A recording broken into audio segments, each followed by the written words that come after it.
আমাকে recently yesterday গতকাল আমাদের অ্যাডভোকেট মাই বিলভড ব্রাদার অ্যাডভোকেট ওয়ালি রহমানী নিজে আমাকে ফোন করেছেন। তার কারণ আমি বেলেগাছির মাদ্রাসা জি পীর সাইফুদ্দিন সিদ্দিকিয়া হিফজুল কোরআনিয়া মাদ্রাসা একটা প্রোগ্রামে আলোচনা করতে করতে আমি ওনার কথা আমি বলেছিলাম যে উনি মুসলমানদের কাছ থেকে টাকা চেয়েছেন যে ও মুসলমানেরা অনেক হলো তোমরা আমাকে 100 টাকা করে দাও।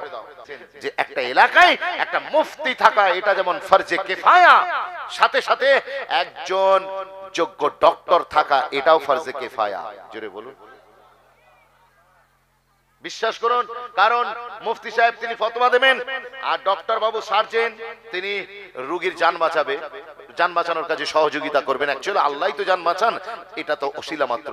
নাম্বার 2, দ্বিতীয় নম্বর, একটা এলাকায় একটা হাফেজে কোরআন থাকা যেমন ফরজে কিফায়া, সাথে সাথে একজন ইঞ্জিনিয়ার থাকাও ফরজে কিফায়া। তার কারণ হাফেজ সাহেব তিনি আল্লাহর কোরআনকে সিনায় হেফাজত রাখবেন, আর ইঞ্জিনিয়ার সাহেব তিনি এলাকার বিল্ডিং গুলোকে হেফাজত করবে। কথা বলে না তো। সুতরাং এই যে পেশাগুলো এগুলো দরকার। সবাই যদি আলেম হয়ে যায়, সবাই যদি হাফেজ হয়ে যায়, সমাজ চলবে কি করে, দেশ চলবে কি করে? মনে রেখে দেন, সেই জন্য নিজের ছেলেদেরকে ছোট্টবেলায় আল্লাহর দ্বীনের জ্ঞান দিয়েই আপনারা সরাসরি মাদ্রাসা থেকে প্রাথমিক জ্ঞান দিয়ে দেন। তারপরে যদি মনে উম্মিদ থাকে আমি আলেম করব, আলাদা কথা, বড় মাদ্রাসায় পাঠিয়ে দেন। আর যদি সেটা না উদ্দেশ্য থাকে যে ডক্টর করবেন, you can do it. Islam allow you, আপনাকে ইসলাম অনুমতি দিচ্ছে আপনি আপনার বাচ্চাকে ডক্টর করুন, কিন্তু প্রাথমিক ওই যে দ্বীনের সামান্য জ্ঞানটা শিখিয়ে দিয়ে এইবার ডক্টর করুন, মাস্টার করুন, প্রফেসর করুন, ইঞ্জিনিয়ার বানান, ছেলেদেরকে সায়েন্টিস্ট বানান। মনে রেখে দেন, ছেলেদেরকে স্কুলে পড়ান, তবে জাতি উন্নতি হবে।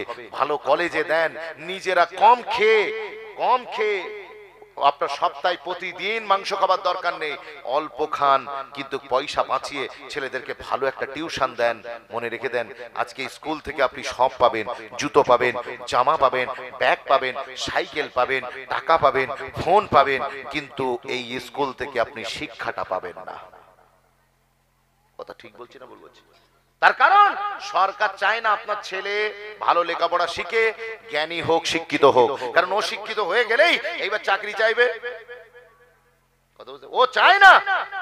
ও শিক্ষিত হয়ে গেলেই উনি কি করবে, আপনার কাছ থেকে অধিকার চাইবে। সেই জন্য ও কোনো সময় চাইবে না যে আপনি বড় হোক, আপনার ছেলেটা বড় হোক। সেই জন্য উনি তো চাইবেন না উনি বাইরের লোক, কিন্তু আপনি ঘরের লোক হয়ে আপনার নিজের ছেলের জন্য ভালো চাইবেন না? সুতরাং নিজের ছেলেকে ভালো স্কুলে দেন। আপনারা ফ্রি খোঁজেন কোন মাদ্রাসায় ফ্রিতে বোর্ডিং এ থাকা যাবে। বিশ্বাস করুন, মাদ্রাসায় যে ছেলেগুলোকে পাঠায়, যে এলাকার ভিতরে আপনাদের পশ্চিম নারায়ণপুরের সবচেয়ে ধনী লোকটা, সে যদি নিজের ছেলেকে মাদ্রাসায় পাঠায়, পাঠানোর সময় ওস্তাদেরা জিজ্ঞেস করে যে মান্থলি কত টাকা বিল কাটবো বলুন আপনার ছেলের জন্য, ও তখন বলে যে আমি তো গরিব মানুষ। ওখানে গিয়ে গরিব হয়ে যায়। মুসলমান শিক্ষার পিছনে গিয়ে গরিব হয়ে যায়, আর কুকুর রেসে ঘোড়া দৌড়ে এদের টাকার ফোয়ারা উঠে যায়। বিশ্বাস করুন, পাটির চাঁদায় একেবারে সম্পত্তির পুরো মুখ খুলে দেয়, আলমারির চাবি খুলে দেয়। মনে রেখে দেন, বিয়ের দিন হুড খোলা গাড়ির উপর থেকে টাকা ছড়ানোর বেলায় মুসলমান প্রস্তুত আছে, কিন্তু মনে রাখবেন মুসলমান শিক্ষার জায়গায় ব্যয় করতে চায় না। তাই হাতে ধরে বলি, মুসলমান 12,000 লাখ টাকা দিয়ে বুর্জ খলিফা বানাবে।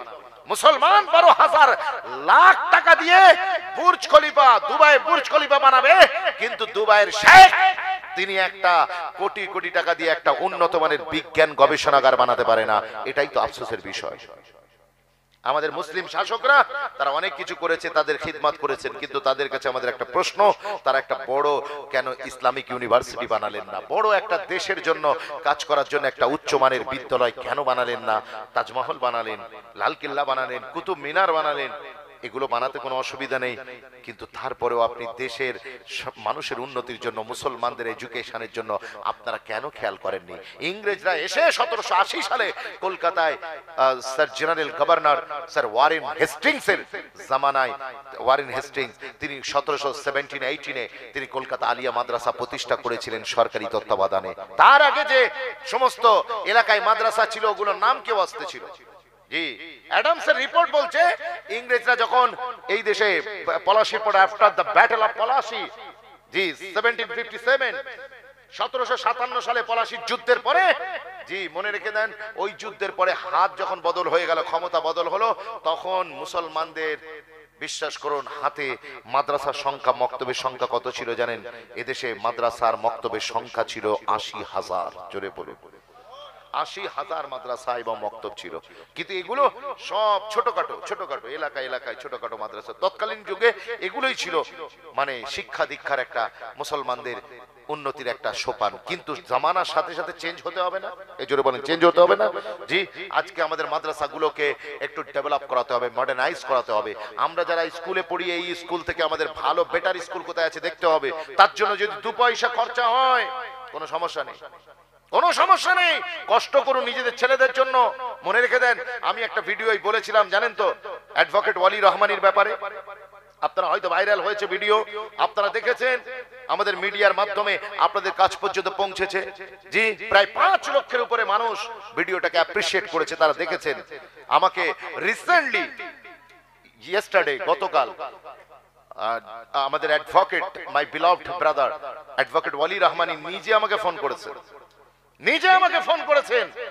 তার কারণ আমি বেলেগাছির মাদ্রাসা, জি পীর সাইফুদ্দিন সিদ্দিকিয়া হিফজুল কোরআনিয়া মাদ্রাসা একটা প্রোগ্রামে আলোচনা করতে করতে আমি ওনার কথা আমি বলেছিলাম যে উনি মুসলমানদের কাছ থেকে টাকা চেয়েছেন, যে ও মুসলমানেরা অনেক হলো, তোমরা আমাকে 100 টাকা করে দাও। আমি বড় লোকের দ্বারে দ্বারে গিয়ে হাজার টাকা ডিমান্ড করেছিলাম। 3 ঘন্টা আমাকে বসিয়ে রেখে আমাকে মাত্র 1000 টাকা দিয়েছে। তা আমি চিন্তা করলাম এইভাবে আমি ভিক্ষা ঝুলি নিয়ে কত ঘুরবো। তো লাস্টে আমি চিন্তা করলাম হয় এভার নয়তো নেভার। বিশ্বাস করুন উনি ফাইনালি ডিসিশন নিলেন যে আমি মুসলমান, ভারতের মুসলমানের কাছে, পশ্চিম বাংলার 3 কোটি মুসলমানের কাছে আমি ভিক চাইবো। কিভাবে? আমি তাদের দরওয়াজায় যাব না, আমি সোশ্যাল মিডিয়ার মাধ্যমে তাদেরকে বলবো যে তোমরা তোমাদের কাছ থেকে আমি 1000 টাকা চাই না, আমি লাখ টাকা চাই না, you give me only 100 rupees, আমাকে 100 টাকা মাত্র দাও। তোমরা প্রত্যেকেই দেবে 100 টাকা করে দেবে। আমার 10 কোটি টাকা চাই। কত কোটি টাকা? 10 কোটি টাকা। আমি বাংলার মুসলমানের জন্য কিছু করতে চাই। এই পিছনে পড়া বাংলার মুসলমানের জন্য চাকরিতে যারা আগে তো 2% ধরা হতো, এখন যাদের নিম্ন 1% এর নিচে নেমে এসেছে। বিশ্বাস করুন পুলিশে, থানাতে আমাদের কোনো রিপ্রেজেন্টেটিভ নেই। আপনি নবান্নে চলে যান, আমাদের কোনো অফিসার নেই। 2-1 মুসলিম অফিসারকে ঘুরিয়ে ফিরিয়ে এদিকে ওদিকে করে দিয়ে একজনকে দিয়ে 14খানা দপ্তর সামলানো চলছে। বিশ্বাস করুন সংখ্যালঘুদের দপ্তরগুলো সামলানো চলছে। এই রকম একটা সিচুয়েশনে একটা বিসিএস ক্যাডার নেই, একটা আইপিএস অফিসার ভালো নেই, মুসলিমদের ভিতরে একটা আইএস অফিসার নেই। বিশ্বাস করুন তিনি মনে তামান্না করেছিলেন যে আমি মুসলিম ছেলেদেরকে লেখাপড়া শিখিয়ে একটু সমাজের, আমাদের কমিউনিটিকে একটুখানি গ্রো করাবো। কিন্তু বিশ্বাস করুন উনি একতলা পর্যন্ত ছাড়তে পেরে উনি হেরে গিয়েছেন। কারণ উনি লোকের দরওয়াজা গিয়েছেন, লোকেরা ওনাকে মিসআন্ডারস্ট্যান্ডিং করেছে। ওনারা ভেবেছে, পয়সাওয়ালা লোকেরা ভেবেছে যে ইয়ে তো ওনারাও তো চাঁদা নিয়ে যায়, আর ইয়ে যুবক মাত্র 25 ইয়ার্স। যখন আমাদের এলাকার ছেলেটা পাবজি খেলছে, ওই সময়তে অ্যাডভোকেট ওয়ালি রহমানি তিনি ব্যাচেলর অফ ল কমপ্লিট করে তিনি সমাজের জন্য ভাবতে শুরু করেছে। মাত্র 16 বছর বয়স থেকে তিনি এই মুসলিম সমাজ, বাঙালি মুসলমানদের জন্য কি হবে না হবে, এই বাঙালিরা এত পিছিয়ে কেন? আপনি কলকাতায় চলে যান, এই বাংলা সার্জমিন মাত্র 2% হিন্দু, আপনার 2% উর্দু ভাষী মানুষ রয়েছে। উর্দু ভাষী তাদের জন্য কত ইনস্টিটিউশন, কত তাদের শিক্ষার সুযোগ, কিন্তু বাঙালি মুসলমানদের জন্য সুযোগ কোথায়? আপনি চলে যান কেরলে, চলে যান, সেখানে মুসলমানরা শিক্ষা দীক্ষায় কত ডেভেলপ করেছে। আপনি হায়দ্রাবাদে চলে যান, সেখানে ওয়াইসি ব্রাদার্সরা কি ডেভেলপমেন্ট করেছে মুসলমানদের জন্য। তার সঙ্গে নন মুসলিমরাও তাদের প্রতিষ্ঠানে পড়ছে। কিন্তু বাঙালি একমাত্র মুসলমান জাতি, এই জাতি জেগে ঘুমাচ্ছে, এখন এর ঘুম ভাঙেনি। এ খালি ভোট আর ঝান্ডা নিয়ে লড়াই করে বেড়াচ্ছে। বিশ্বাস করুন সেইখান থেকে একজন নওজোয়ান নসল, আমার প্রিয় ভাই, মাই বিলভড ব্রাদার অ্যাডভোকেট ওয়ালি রহমানি, তিনি ময়দানে উঠে দাঁড়িয়ে তিনি 16 বছর থেকে জাতির জন্য ভাবা শুরু করেছিলেন। আর এই 25 বছরে এসে তিনি 100 ইয়েতিম বাচ্চাকে, যাদের কেউ নেই, তাদেরকে তুলে এনেছেন, তাদেরকে সমাজের মূল স্রোতে ফেরাবেন।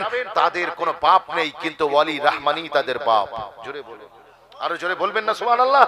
ফ্রিতে এডুকেশন দিচ্ছে, তবে ওই ইয়েতিম খানার মতো একদিকে খানা পড়ে থাকবে আর একদিকে নোংরা পড়ে থাকবে, ওটা নয়।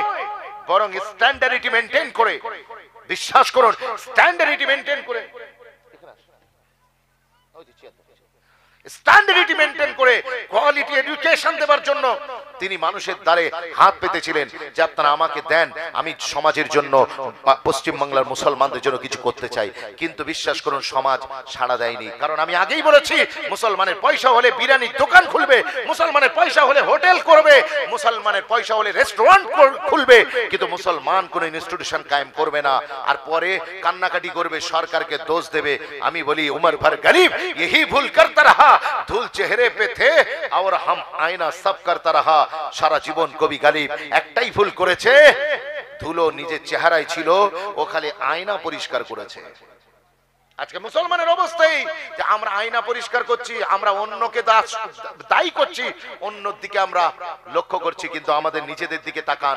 মুসলমান আল্লাহ তোমাদের কম দেয়নি, মেটিয়াপুরুষের মুসলমানদের কম দিয়েছে, আমাদের হাওড়া জেলার লোকেদের কম দিয়েছে। বিশ্বাস করুন আপনাদের 24 পরগনার লোকেদের আল্লাহ পয়সা কম দিয়েছে, কিন্তু না আমাদের মুসলমানের ওসব ধান্দা নেই। এ পয়সা পেয়েছে, প্রতি বছর জাকাত দিচ্ছে, সব মাদ্রাসায় 100 করে টাকা কাটো, বিল কাটো। এই 100 টাকা নিয়ে ওই মাদ্রাসার কিছু হবে? ও সমাজ দাঁড়াতে পারবে না। বিশ্বাস করুন আপনার এলাকার ছেলেটাকে ধরুন, যার কেউ নেই, সে যদি যাকাতের মুস্তাহিক হয় তাহলে তাকে বলুন যে আমি তোমাকে খরচা দিলাম, আমি তোমাকে টাকা দিলাম, তুমি আমার সারা বছরের যে যাকাত হয় 50 হোক 1 লাখ হোক, আমি তোমার পিছনে খরচা করব, তোমাকে আমি কোয়ালিটি এডুকেশন দিয়ে সমাজের মূল স্রোতে ফিরিয়ে আনবো। জোরে বলুন না সুবহানাল্লাহ। কিন্তু আমরা তা করি না, আমরা তা করি না। আমরা সবাইকে 100 টাকা করে দিই, ফলে সবাই গরিব থাকে। আর প্রতি বছরই আমি যাকাত দিই, কিন্তু আমার যাকাত সমাজের কোনো কাজে আসে না। আরো একটা মনে রাখবেন বিষয়, আমরা মনে করি যাকাত দিয়েছি পয়সাওয়ালারা, ব্যাস আমার খতম হয়ে গিয়েছে। মনে রাখবেন যাকাত মাল কা মেল হ্যায়, যাকাত কি মালের ময়লা। আমরা মনে করি কি ময়লা কোথায় ফেলেন? ডাস্টবিনে। তো ময়লা কোথায় ফেলেন? ডাস্টবিনে ফেলেন। আমাদের বড় লোকরা, আমাদের চৌধুরী সাহেবরা, আমাদের খান সাহেবরা, আমাদের बड़ेरा लोग, पठान लोग, चौधरी लोग, मालदार लोग समझते हैं कि हम ज़कात के माल से एक कौम के मुस्तकबिल को हम बनाऊंगा। ये हरगिज नहीं होने वाला, क्योंकि मैल में कीड़ों मकोड़े रहते हैं, मगर याद रखना उस कीड़ों मकोड़े के सरजमीन में कोई इंस्टीट्यूशन कायम नहीं होता। বিশ্বাস করুন আপনি ডাস্টবিনে ময়লা যেখানে উৎপন্ন হয় ওখানে পোকামাকড় তৈরি হয়, ওখানে কোনো মানুষ তৈরি হয় না। মানুষ যদি বানাতে চান যাকাতের বাইরে গিয়ে যাকাত যা দিচ্ছেন দেন, গরিবের হকটা গরিবকে বুঝিয়ে দেন, সাথে সাথে অন দা সেম টাইম আপনি আপনার নিজের যে পয়সাগুলো বেঁচে আছে ওখান থেকে মূল পয়সা থেকে আপনি গরিবের ছেলেদেরকে লেখাপড়া শেখান। এই তো মাধ্যমিক চলে গেল, উচ্চ মাধ্যমিক উত্তমাদি চলছে, মাদ্রাসা বোর্ড আলিফ ফাজিল কমপ্লিট হয়েছে, কত ছেলে মেয়ের পড়াশোনা বন্ধ হয়ে যাবে শুধু পয়সার অভাবে। বাপ বলবে আর পড়তে হবে না, কাজে বস, কাজে বস। আমি এলাকার বড় লোকদের বলে যাই, আপনি একটা ছেলেকে শেখান, ছেলেকে বলুন তোকে চিন্তা করতে হবে না, তোর বাপকে বলে দিবি যে চাচা আমার দায়িত্ব নিয়েছে, জি কাকা আঙ্কেল আমার সব দায়িত্ব নিয়ে নিয়েছে, তোমাকে চিন্তা করতে হবে না, আমি পড়বো, আমার খরচ আমি আমার চাচা জান দেবে বলেছে, টেনশন নেবার কোনো কারণ নেই। বিশ্বাস করুন একজনকে একটা সারা বছরের খরচা আপনারা ব্যবস্থা করে দিন, সে তার বাপের বাড়ি থাকুক না, তার বাপের কাছে খাক, কিন্তু আপনি তার লেখাপড়ায় যা খরচা হবে আপনি তাকে দিন। মনে রাখেন মুসলমান একটা টুথপেস্ট কিনতে গেলেও না, টুথপেস্ট কিনতে গেলেও, একটা সুচ কিনতে গেলেও, একটা ব্রাশ কিনতে গেলেও আপনি ট্যাক্স দেন। কথা বলেন ট্যাক্স দেন কিনা? ট্যাক্স দেন। আপনার ট্যাক্সে সরকার চলে, সবার ট্যাক্সে গভর্নমেন্ট চলে, কিন্তু মনে রাখবেন সরকার যে ফ্রিতে এডুকেশন দিচ্ছে এটা ওই আপনার ট্যাক্সের বিনিময়ে আপনার বাচ্চাকে ফিরিয়ে দেবার কথা ছিল সরকারের। একটা এমবিবিএস ডাক্তার কলকাতায় গভর্নমেন্টে যদি চান্স পায়, যদি নিট দিয়ে যদি সে চান্স পেয়ে যায়, তাহলে বিশ্বাস করুন, বিশ্বাস করুন যদি চান্স পেয়ে যায় না, তাহলে আর কোনো চিন্তা নেই। 50 লক্ষ থেকে 75 লক্ষ টাকা খরচা সরকারের ওই ছেলেটার পিছনে সরকারই বহন করবে। কিন্তু আপনি শুনলে অবাক হবেন, এই আপনিও ট্যাক্স দিচ্ছেন, আমার নন মুসলিম ভাইরাও ট্যাক্স দিচ্ছে, তারা ট্যাক্স দিয়ে সরকারের কাছ থেকে টাকাটা নিজেদের ঘরে টেনে আনছে, নিজের ছেলেকে লেখাপড়া শিখিয়ে তারা এমবিবিএস পাস করাচ্ছে, সরকারের কাছ থেকে 50 লক্ষ টাকা বুঝে নিচ্ছে। কিন্তু মুসলমান এমন এক কমিউনিটি নিজে ট্যাক্স দিচ্ছে কিন্তু গভর্নমেন্টের কাছ থেকে কোনো বেনিফিটেড মুসলমান হতে পারছে না। তার কারণ নিজের ছেলেকে ওই পর্যন্ত পৌঁছাতেই পারছে না, তার আগে ড্রপ আউট, স্কুল ছুট, হাতে ধরে বলে যাই আজকের জলসা আর কতদিন পিঠ চাপড়ানো ওয়াজ শুনবেন সাহেব? আমি চাই না আপনাদেরকে খুশি করতে, কারণ মনে রাখবেন আমার জাতি একেবারে কিনারায় এসে দাঁড়িয়ে গিয়েছে, খাদের কিনারায়। আপনারা কবে আজ জেগে উঠবেন? একদিকে গভর্নমেন্টের তরফ থেকে আমাদের উপরে যেমন হামলা চলছে, সাথে সাথে ও তো বাইরের শত্রু, ওরা ক্ষতি করছিল, এখনো করছে, আগেও করেছে, কিন্তু আমরা নিজেরা নিজেদের ক্ষতি করব? এই জোরে বলেন ক্ষতি করব? আজ থেকে মাহফিল থেকে ওঠার আগে ওয়া জানেন নিজের ছেলেদেরকে লেখাপড়া শেখাবো, নিজেরা শুকিয়ে থাকবো, পেটে পাথর বাঁধবো, কিন্তু ছেলেদেরকে ভালো এডুকেশন দেব। কারণ মনে রাখবেন education can change your society. শিক্ষাই আপনার পুরো জাতির, কমিউনিটির, সম্প্রদায়ের ভাগ্যকে পরিবর্তন করে দিতে পারে। জোরে বলুন না সুবহানাল্লাহ। মনে রেখে দেন আপনার অ্যাডভোকেট ওয়ালি রহমানী, তিনি আমাকে ফোন করেছিলেন, ওই ভিডিও দেখে আমি তার প্রশংসা করেছিলাম। দেখুন, বিশ্বাস করুন, আমার আল্লাহ পাক রব্বুল আলামিন আমাদেরকে যে দিন দিয়েছেন, কেউ ভালো কাজ করলে তাকে অ্যাপ্রিশিয়েট করতে হবে, কথা বলেন না? কুনতুম খায়রা উম্মাহ উখরিজাত লিন-নাস। বিশ্বাস করুন, আমাদেরকে সমগ্র মানব জাতির জন্য বানানো হয়েছে। আমাদেরকে আল্লাহ পাক সমস্ত সৃষ্টির মাখলুক বানিয়ে সেরা বানিয়েছেন, আশরাফুল মাখলুকাত বানিয়েছেন। আমাদেরকে মানুষের জন্য আল্লাহ ক্রিয়েট করেছেন, মানুষের উপকারের জন্য, আমাদেরকে ভালো কাজ করার জন্য। বিশ্বাস করুন, যে ভালো কাজ করবে, আমি নিজে যদি নাও করতে পারি, আমি অ্যাপ্রিসিয়েশন করতে পারবো কি পারবো না? কথা বলেন, আমি পারবো না? অ্যাডভোকেট ওয়ালি রহমানী আমাকে ফোন করে তিনি মোবারকবাদ দিয়েছেন, বলছেন যে মুফতি সাহেব, আই রিয়েলি অনার্ড, আমি খুব খুশি হয়েছি, সম্মানিত বোধ করেছি যে আপনি এত বড় একটা ভরা মাজমুয়ায়, অসংখ্য লোক ছিল প্রোগ্রামটায়, বিশাল বড় জলসা, কথা বুঝতে হয়েছে, একটা হিস্টোরিক্যাল প্রোগ্রাম ছিল। তো আমি সেখানে তার কথা মেনশন করেছিলাম যে 100 টাকা করে মুসলমানদের কাছ থেকে ডিমান্ড করেছিলেন, আর মুসলমানেরা তাকে বিশ্বাস করে তার খুলুসিয়াত দেখে তাকে দিয়েছিলেন কারা? চৌধুরী সাহেব নয়, জি, মুসলমানের ভিতরে আল্লাহ এত পয়সা দিয়েছিলেন। আজিম প্রেমজি লকডাউনের সময় সরকারের কোষাগারে কোটি কোটি, হাজার কোটি টাকা তিনি দান করেছেন। আজিম প্রেমজি মুসলমান ব্যবসায়ী, কিন্তু বিশ্বাস করুন, এই কমিউনিটি ওই টাকা মুসলমানের কাছে এসছে, যদি বলেন এসছে, ঠিক জায়গায় দিতে পারে। ওই সরকারকে দিচ্ছে কেন? সরকার কাছ থেকে পাবে কিছু, ওই ধান্দায় দিচ্ছে, সরকারি কোষাগারে জমা দিচ্ছে। এই কমিউনিটি ডুবে যাচ্ছে। আর আমাদের এলাকার লোক তারা কি করছে? তারা আপনার কি বলে, খালি হোটেল খুলছে, খালি বড় বড় বিল্ডিং বানাচ্ছে, কথা বুঝতে পেরেছেন? হাতে ধরে বলে যাই, ওয়ালি রহমানীর মতো ছেলের দরকার আছে, ওয়ালি রহমানীর মতো নওজোয়ান নসল দরকার আছে, যারা এই জাতির জন্য ভাববে। এই পশ্চিম বাংলার বাঙালি মুসলমানদের দুর্ভাগ্য একটাই, এই জাতির ভিতরে আল্লাহ যাদের পয়সা দিয়েছে, তাদের বিদ্যা বুদ্ধি কিছুই দেননি। আর আল্লাহ যাদের বিদ্যা বুদ্ধি দিয়েছেন, তাদের পয়সা দেননি। তার স্বপ্ন আছে, তার ড্রিমস আছে, কিন্তু বিশ্বাস করুন, সেই ড্রিমসকে যে ইউটিলাইজ করবে, সেই ইউটিলাইজ করার মতো তার কাছে কোনো অপশন নেই। কিন্তু ওয়ালি রহমানী মানুষের কাছ থেকে টাকা চাইলেন 100 টাকা করে। 10 দিনের ভিতরে 10 কোটি টাকা বাংলার মুসলমানেরা ওয়ালি রহমানীর অ্যাকাউন্টে জমা দিয়েছে। জোরে বলুন না সুবহানাল্লাহ। তো সুতরাং আপনারাই তো দিয়েছে, আপনাদের মতো ভ্যানওয়ালা দিয়েছে, টোটোওয়ালা দিয়েছে, রিকশাওয়ালা দিয়েছে। অথচ পশ্চিম বাংলায় করোড়পতিরা রয়েছে, বড় পয়সাওয়ালা রয়েছে, শিল্পপতি রয়েছে। তারা যদি চাইতো, তারা ওয়ালি রহমানীকে বলতো, বেটা তুই খামোশ হো যা, हम खड़े हैं तेरे साथ, তোকে 100 টাকা করে চাইতে হবে না, আমি তোর পাশে আছি, তুই এগিয়ে যা, তোর কত টাকা লাগবে বল, আমি তোর পাশে আছি, কারণ তুই কমিউনিটির জন্য কাজ করছিস। বিশ্বাস করুন, তাকে 100 টাকা করে ভিক চাইতে হয়েছে। বেওয়া মা, তিনি তার টাকা জমানো টাকা থেকে, বিধবা মাও নিজের জমানো টাকা থেকে তিনি 100 টাকা ওয়ালি রহমানীর অ্যাকাউন্টে জমা দিয়েছেন। প্রতিদিন 1 কোটি টাকা করে তার অ্যাকাউন্টে ঢুকেছে। আমি যখন এই লেকচার দিয়েছি, এত পরিমাণে এই ভিডিও মানুষ দেখেছে। ওয়ালি রহমানী সাহাব তিনি আমাকে ফোন করে কংগ্রেচুলেট দিচ্ছেন, আর সাথে সাথে আমাকে বলছেন, बहुत सारे लोग मुझको आपका वीडियो भेजा, मैंने ये समझा कि आपने मेरा जिक्र किया, इसीलिए आपका शुक्रिया अदा करना मेरे लिए जरूरी है। বিশ্বাস করুন, তিনি বলছেন যে আপনি যে কথাগুলো ভিডিওতে বলেছেন, একটাও আপনি বাড়তি কথা বলেননি। ঠিক ওই রকমটাই ঘটেছে আমার সাথে। আমি 10 দিনে 10 কোটি টাকা আল্লাহ পাক আমার অ্যাকাউন্টে, মুসলমানদের প্রত্যেকটা অ্যাকাউন্ট থেকে 100 টাকা করে কেটে কেটে আল্লাহ আমার অ্যাকাউন্টকে দিয়ে ভরিয়ে দিয়েছেন। জোরে বলুন না সুবহানাল্লাহ। এই ধরনের যুবকদের পাশে দাঁড়ান। এরা কাজ করতে চাইছে সমাজের জন্য, এরা সমাজের জন্য কাজ করতে চাইছে। আপনাদের এলাকায় যদি কোনো কেউ গ্রাজুয়েট ছেলে থাকে, যদি কেউ মাস্টার্স ছেলে থাকে, তাহলে সেও আগিয়ে আসুক, জুড়ে যান একে অন্যের সাথে।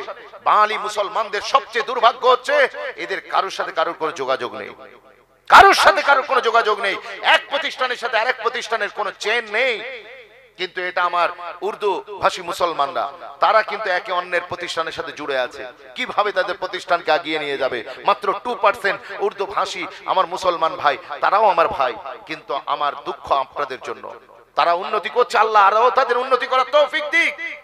কিন্তু দুঃখ আপনাদের জন্য, আপনারা বাংলার মুসলমান, খালি আপনারা হোটেল করছেন, বিরিয়ানির দোকান করছে, চাপের দোকান করছে, রোলের দোকান করছে, খালি খাচ্ছে সকাল থেকে রাত পর্যন্ত। এই জাতি ডুবে যাচ্ছে। আপনি বলবেন আরিফুর ভাই আপনি এত বড় কথা বলছেন, হ্যাঁ আপনি সুবহানাল্লাহর ওয়াজ করতে পারছেন না? না, আমার দ্বারা হবে না। তার কারণ হচ্ছে আমার জাতি পুরো কিনারায় দাঁড়িয়ে গিয়েছে, কিনারায় দাঁড়িয়ে গিয়েছে। মনে রাখবেন, कैंसर के मरीज को कभी बुखार की दवा नहीं दी जाती। যে রোগীটা ক্যান্সারের রোগী হয়ে যায় তাকে জ্বরের ওষুধ দিলে কাজ হয় না। কি ও কথা ঠিক বলছি না ভুল বলছি? সুতরাং আজকে আমাদের বাঙালি মুসলিম সমাজে ক্যান্সারের রোগ ধরে গিয়েছে। আসুন না, এই রোগকে নির্মূল করতে গেলে আপনাকে অপারেশন করতে হবে। আমি এই যা কিছু বললাম আমি দর্দে দিল নিয়ে বললাম। বিশ্বাস করুন, আমি আপনাদের খিদমতে যা বললাম দর্দে দিল নিয়ে বললাম। আপনারা এই ওয়ালি রহমানের মতো যুবকদের দরকার আছে। আসুন, এগিয়ে আসুন, সমাজ আপনাকে অ্যাপ্রিসিয়েট করবে। এখনো সমাজ পুরোপুরি খারাপ হয়ে যায়নি। এই অন্ধকারে আপনাকে চারাগ জ্বালাতে হবে, শিক্ষার আলো জ্বালালে আজকে গভর্নমেন্টকে কে এলো কে গেল আমাদের দেখার দরকার নেই। আমাদের ছেলেরা এদেশে চাকরি না পাক, বিদেশ থেকে, বিশ্বাস করুন মাইক্রোসফট, এলন মাস্ক থেকে শুরু করে নিয়ে বিভিন্ন কোম্পানি, ইন্টারন্যাশনাল কোম্পানি আমাদের ছেলেদেরকে ডেকে নিয়ে যাবে। তো চিন্তা নেই, আপনি আপনার ছেলেকে কাবিলে কবুল তো বানান, ছেলেকে যোগ্য করুন। আল্লাহ যেন আমাদের বোঝার তৌফিক দান করেন। বলেন আল্লাহুম্মা আমিন। আর জোরে বলবেন আল্লাহুম্মা আমিন।